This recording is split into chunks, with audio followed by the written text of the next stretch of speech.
呢支樂器咧睇落好新淨啊，冇乜大嘅損傷，但係其實有啲嚴重嘅問題咧，可能物主都唔係好察覺。例如咧，佢嘅要害地方個 bell bow 咧係有一個輕微嘅撞凹嘅，呢一個位置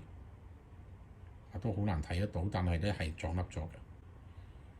因為佢係樂器嘅要害啦，所以咧呢度撞凹咗，高音就會難吹咗啦，反應亦都會差咗嘅。第二個問題咧，大家可能見到呢度咧，個導引層咧有啲一粒粒起咗啲泡，其實咧唔係外觀嘅問題。導引嘅樂器咧，我哋見唔到金屬嘅顏色，大家見到啲導引層起泡咧，即係話下邊嘅金屬咧已經係嚴重腐蝕，出現紅腐蝕嘅狀況，嗰啲金屬係蛀緊㗎啦。第三個嚴重嘅問題咧，